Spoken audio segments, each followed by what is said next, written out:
Jesus. I guess this explains the pipe organ music playing back when Gant showed up for the first time, his theme song. But okay. Don't know why he's going for this Phantom of the Opera Captain Nemo vibe here, unless he is possibly as crazy as one or both of the aforementioned. I suppose might be a possibility at this point. Also, lovely little portrait there of the three super important characters. Apparently, him getting that King of Guys thing was important enough to be commemorated in that photo over there. Oh geez, there's that music. Whoa! Where am I? In the chief's office, silly. Yeah, at least that's what it said on the door. Check out that pipe organ. That's real, isn't it? Hey, I used to take organ lessons in kindergarten. They used to call me Little Miss Bach. That's kind of cute. I like it. I thought I was a genius until they tried teaching me notes. Ooh. I never could remember where C was. Oh shit, I was hoping we were able to do some investigating with a little privacy here, but it looks like we're not going to be afforded that. Oh, it's you two! Chief Gant! He put that paper he was reading in his desk. So, Righto, have you been swimming lately? No, I haven't. I've been kind of busy lately. By the way, this is something I've been wondering for a while now, but I haven't, really brought up yet. He keeps saying, about, how's it swimming, or have you been swimming, or whatever. And he also has... his beard looks deceptively like a clamshell. Is there supposed to be some kind of sea theme going around this guy that I'm not seeing? Seeing. Cause now that we got the Captain Nemo organ as well, I didn't even think about that at first. I was just I was thinking two people who I think use pipe organs. Freaking Phantom of the Opera, Captain Nemo, Davy Jones, the one fish villain in that one episode of Rescue Rangers who was also inspired by Captain Nemo, I'm pretty sure. So yeah, there you go. So I was just lasering in on that, but now I'm wondering, is there a deliberate oceanic theme around him? Because Damon Gant doesn't sound like an ocean pun to me. I don't really... I can't figure it out. Damon Gant doesn't sound like anything to my ear, honestly. The only thing I can come up with is Damon is Daemon, an ye oldie way to say demon, to hint at the fact that he's actually super evil, which we don't know yet, but, was one of the ideas I floated. Anyway, let's just carry on. That's just some observations I've been having, but I felt like I haven't really had a chance except now to share them. No, I haven't. I've been kind of busy lately. I can appreciate that. I've had my hands full too with Mr. Marshall's misconduct and Lana's provocative statement. Provocative statement? Oh, you mean about the forged evidence? 2 years have passed since that incident. My, how time flies.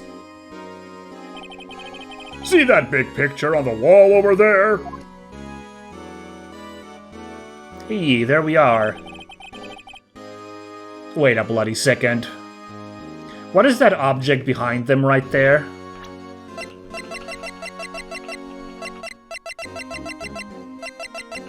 Really now?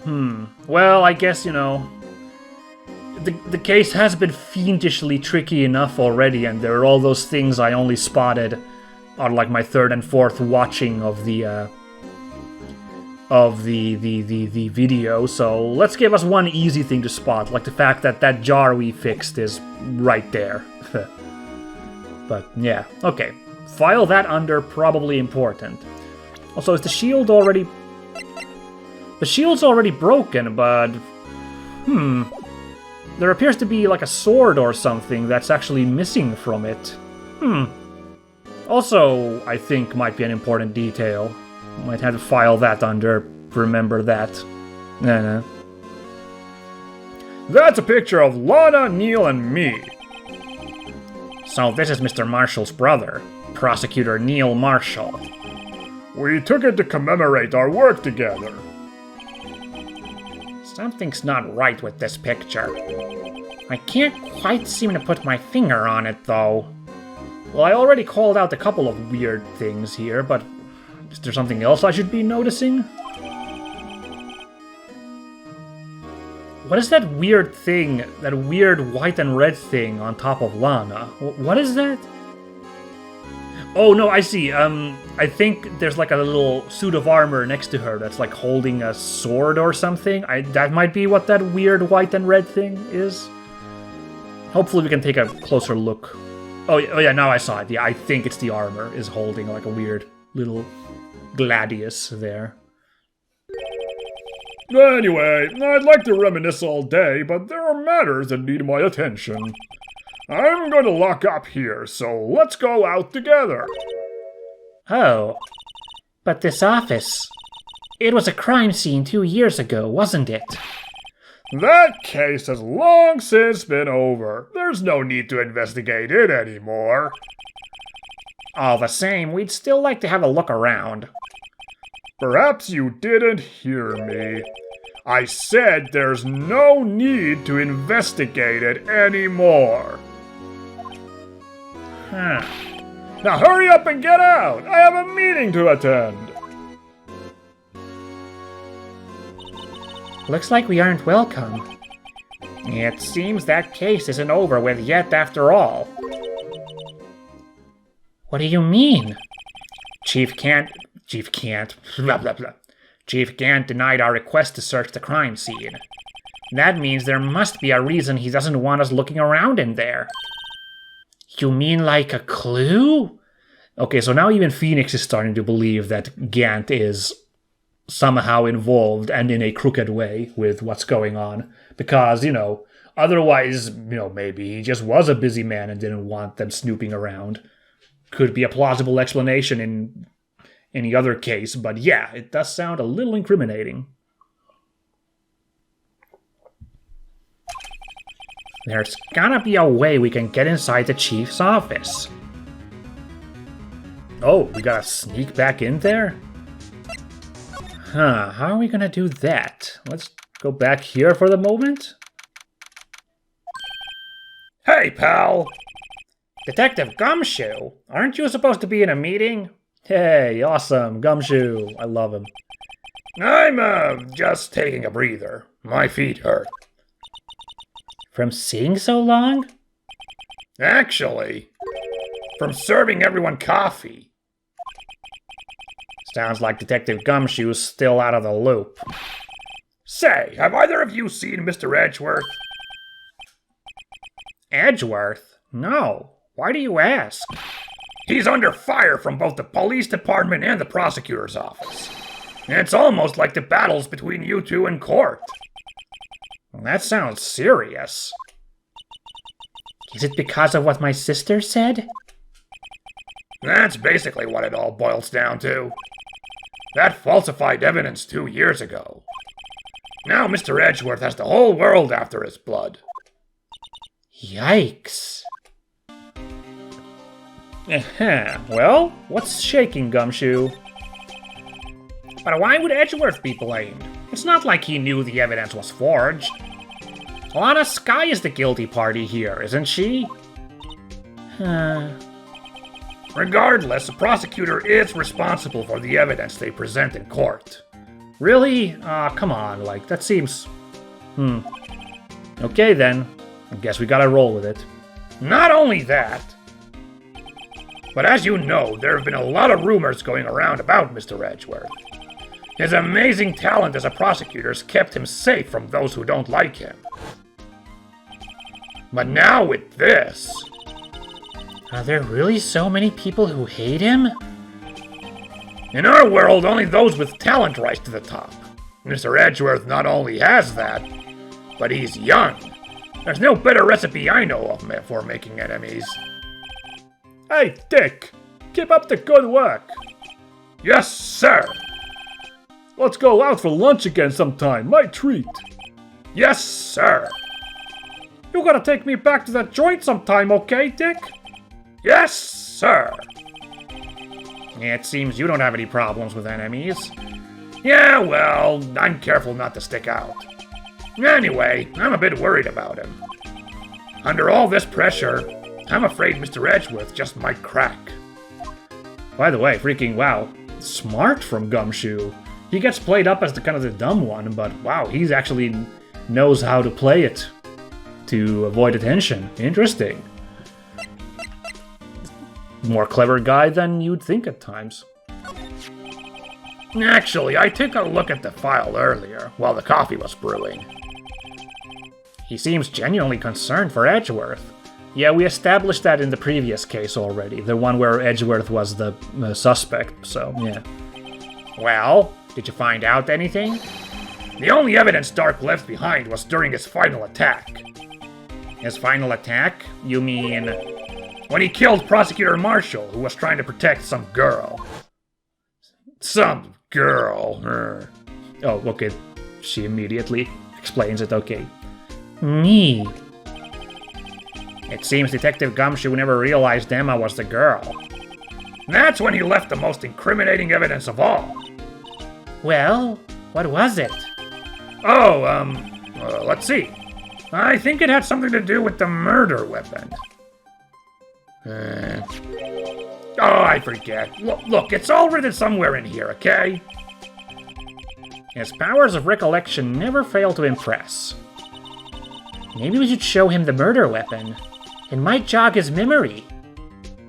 Let's talk about Darke's crimes first. Have we unlocked anything? Because it said that it was buried in here, you know. Nothing about the murder weapon on these 4 pages. So, yeah. Also, here's that photo. Yay! I gotta say, if we're casting doubt on if the switchblade was the actual murder weapon, there's like 2 prospective murder weapons in this picture right now. The freaking sword that statue's holding, or statue that suit of armor's holding, and then the like sword bit in the trophy. Like if that comes off, like maybe you could conceivably kill a person with it. Hard to tell from this picture, but you know. Not to mention, I guess, you know, the freaking jar's covered in blood. Maybe you could have bludgeoned a guy with it, but that wouldn't leave a stab wound though, so eh. Maybe... hold on, right. Joe Darke was concussed, so... maybe Marshall got stabbed with one of those 2 items, then Darke got hit over the head with the jar, and then the Darke's knife was put into Marshall? Sounds like the order of events that would explain what had happened, to explain all the discrepancies. Yeah, no.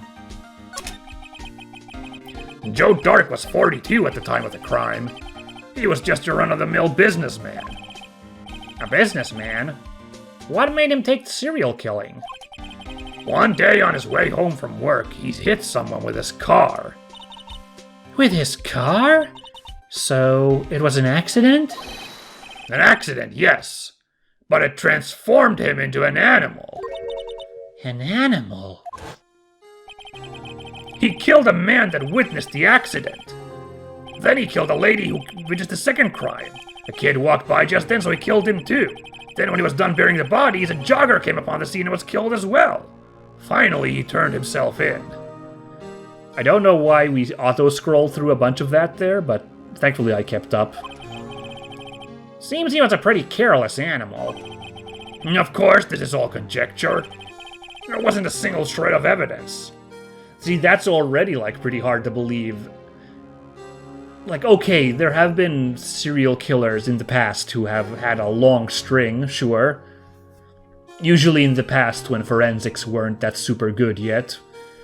But, like, if it was this ridiculous set of, like, accidents where someone kept stumbling in on him and he had to kill yet another person to cover it up.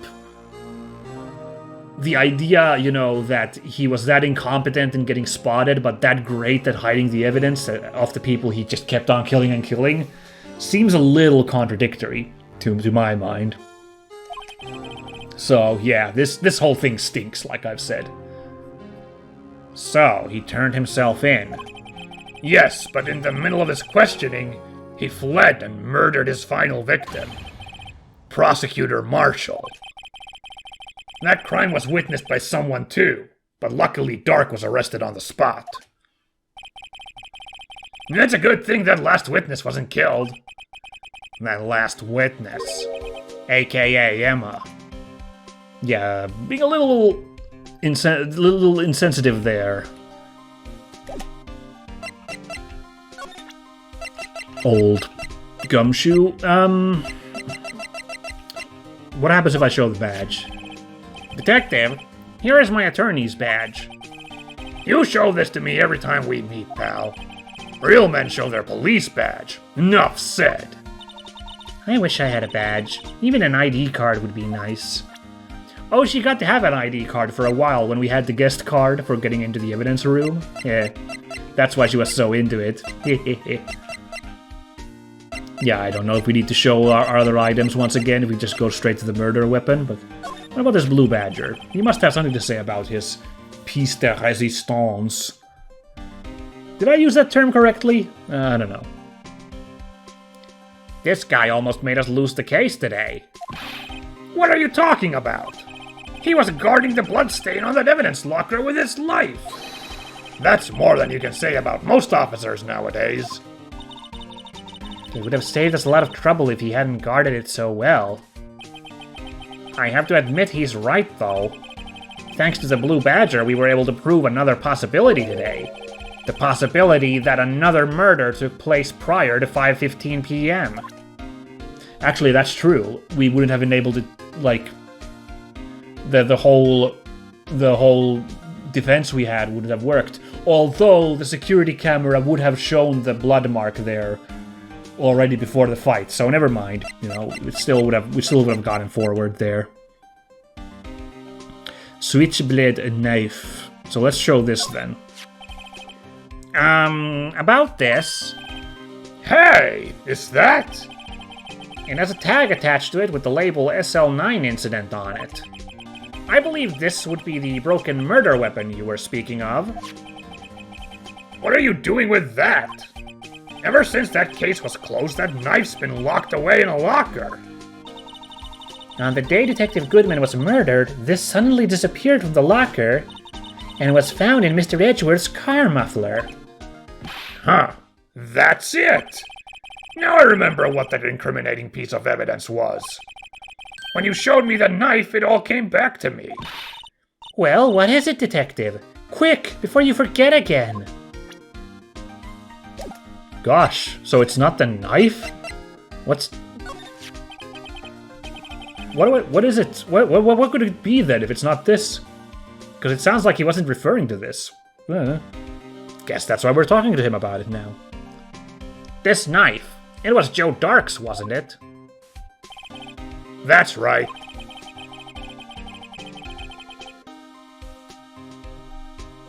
We traced it back to the store he bought it at. Plus, it had his fingertips on. Fingertips? Oh boy, oh, that's a little violent. It had his fingerprints on it too. But no one actually... That's it. That's Phoenix's voice. Let's try again. But no one actually witnessed him using it to murder anyone, right? That's where his luck ran out. When you take a good look at the knife, you'll see it's broken. You don't have to take a good look to notice that. Yeah, well, anyway. Take a guess where the broken off tip of the knife was found. That's what did him in. Where was it? Inside Prosecutor Marshall, I assume. The victim, Neil Marshall, was carrying it. Inside his own body. Ah. It was found deep inside the stab wound. Did it match Darke's knife? You bet. Down to the last fiber. That's pretty conclusive. Neil's autopsy report. Stabbed in the back, died from a punctured heart and lung. A knife tip was in the wound. Switchblade knife updated. The broken tip was found in the victim's body. Belonged to murderer Joe Darke. Yeah, I was gonna kind of go on a tangent, or I was unsure if I was gonna go on it, to call out this picture right here. You'll notice the tip of the sword in the King of Prosecutors trophy is also missing. But this picture is taken while Marshall was still alive and holding the trophy, so it was broken already then. So I can't imagine someone plunging the broken bit into Marshall when he was already stabbed with something. You know, it doesn't make sense. So that's probably a red herring. Well, there you have it in a nutshell. That's all I know. Can I ask you one more thing? What is it? If it's money you need, you should ask Chief Gant. It's not money, but it does concern the chief. His office is a crime scene, right? It's where Prosecutor Neil Marshall was murdered. The chief's out now, and his office is locked. But we'd like to have a look around if that's okay. Well, any detective's ID card can unlock the door. What? Really? But if I let a civilian in there, I'd be charged with breach of trust. Breach of trust? Simply put, I'd be canned. Oh. Sorry, pal. I don't plan on getting fired because of you. How about this ID card? It was Detective Goodman's. That won't work either. The data was deleted the day he died. Oh. Oh, okay, cool. They actually called out a possible, hole in the logic, since we have to now hunt around for another ID card. Like, they actually called out the fact that we can't just use the one we have. Good, very good. So in other words, Gumshoe is our only chance of getting into that office. I wonder if there's something we could show him that would make him change his mind. Okay, that sounds like we gotta go into our items, but what do I show him? To make him change his mind.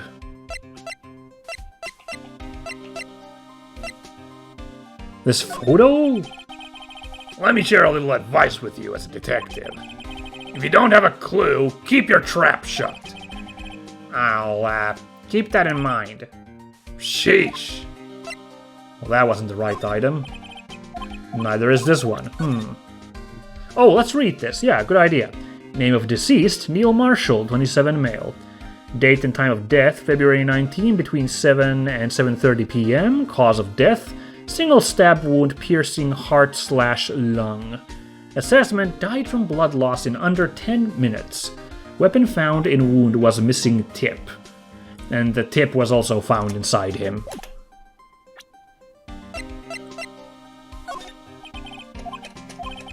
I wonder what it could be, the item we're supposed to show. Ooh, let's try the jar. About that jar, I think I've seen it before somewhere. Somewhere? Or maybe it's one of those memories people have from previous lives. This must be the most uninformative detective I've ever met. Something about it makes me feel uneasy. It's like I'm in the chief's office and he's yelling at me. Oh, now that makes sense, because the thing was in the chief's office at one point. Chief Gant? Where could I have seen that before? So do we show the photo to him? No. Weird. Okay, they're calling it out, but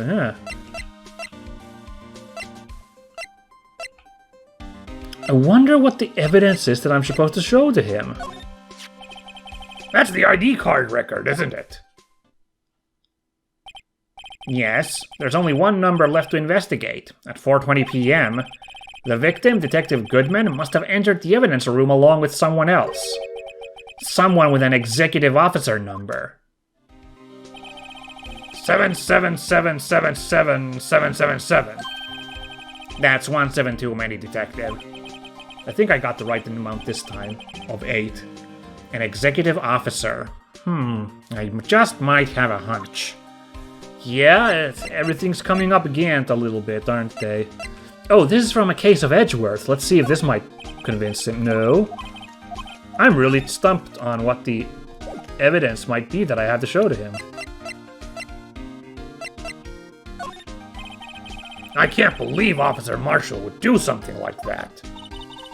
You know Officer Marshall? Of course I do. He was like a mentor to me. When I first started out, he even gave me a small cactus. Really? He said, Dick, she'll listen to all your troubles. Note to self, Detective Gumshoe talks to a cactus. Hard to believe he's just a patrolman now. Someone ought to trade places with him. What? Why are you looking at me like that? Poor guy. This video? No.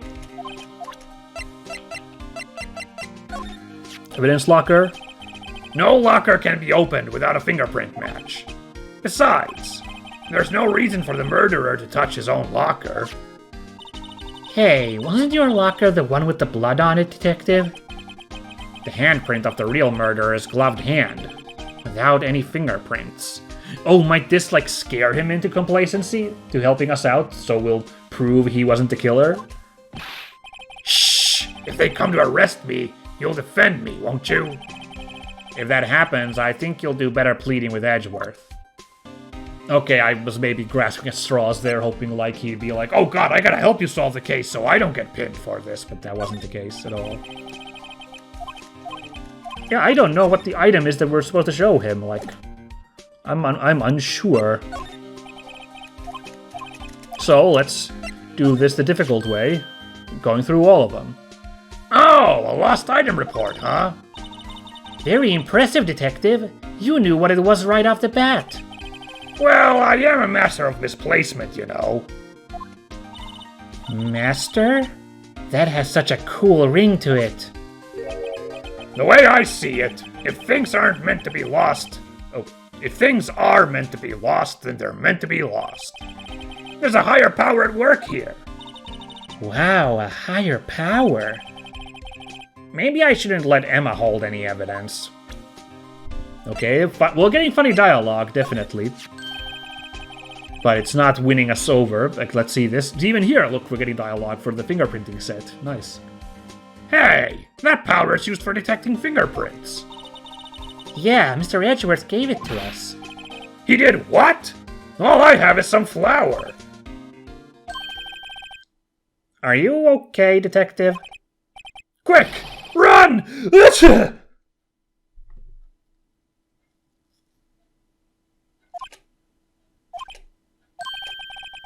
If it's any help, one time I took a nap on a bench with wet paint. Why am I not comforted? We're supposed to imagine Phoenix just blinking underneath a huge layer of white fingerprinting powder there. Yeah, that's kind of funny. Hey, I just saw... Hey, I just bought some of that stuff. Now I can go around detecting blood traces too. Wow! Is that a new type? I've never seen that bottle before. Add 3 inches to your base height. Base height? Hey, let me see that. Looming tall. New and improved growth formula. You mean this can't detect any blood traces? Well, it's not quite the same thing as luminol. So that's why the lady at the counter had that smirk on her face. What? That's illegal. You can't just sell an item to a person with false claims on what it does. What the heck? Let me share a little advice. Nope. We're good. That's the photo that Miss Starr took. Anything you can tell us about it? That Miss Starr is quite the lady. Why, I remember it was winter. I was 16. She was the only one who ever got me to talk about what happened. 16? That's how old I am now. I wonder what happened. I wonder if Detective Gumshoe wore a trench coat in high school, too. Oh, he would be so fly in school with a coat like that. We're kind of out of episode time here, but I kind of want to find whatever this item is that we're supposed to share. So we can end after showing that to him. But I'm a little perplexed. We had this dialogue already as well.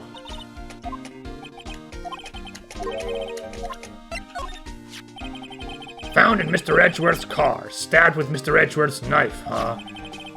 What would drive Chief Prosecutor Sky to do such a thing?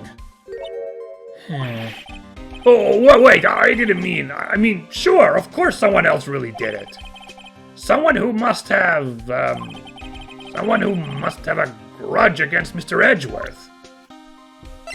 This is the same dialogue, right? Yeah.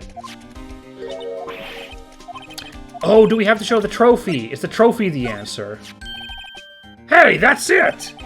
That's the King of Prosecutors Award that Mr. Edgeworth got the other day. Were you at the award ceremony, Detective Gumshoe? Of course, pal! I got an award for diligence myself. Ah, congratulations. I was wondering, why is the award a shield? And why is it broken? Oh, there's a reason. I'll tell you what it is later. Apparently he's forgotten. So that didn't solve it. This? This ID card belongs to the victim, Detective Bruce Goodman. You can do just about anything these days with a card and a secret number. Scary. It's only scary because you keep dropping your card, Detective Gumshoe. I forget my secret number a lot too. I'm scared of myself. But I'm me after all, and what could be wrong with that? I think I'll stay out of this conversation. We had this dialogue too. I'm a little confused. I think I just went through every item and none of them pinged.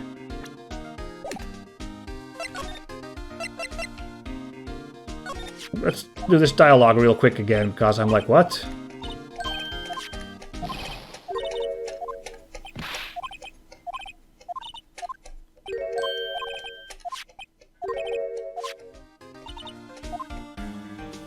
No, that didn't solve it. Ah, man. Well, maybe I have to go hunting for an item somewhere else to then bring to him. But I could swear I went through every item. Right? I'm not crazy, right? I went through every item in my possession, and none of them seem to do it. Right? Right?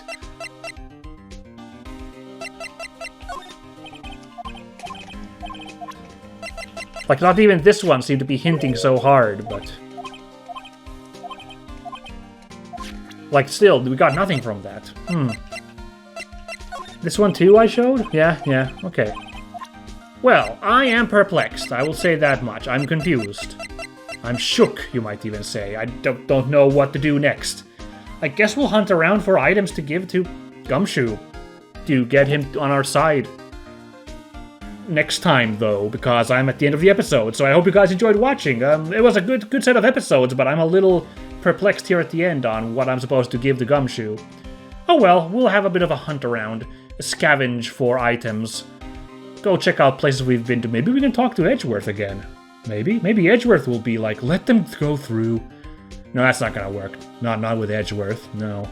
But maybe we can see him since the prosecutor's office is available.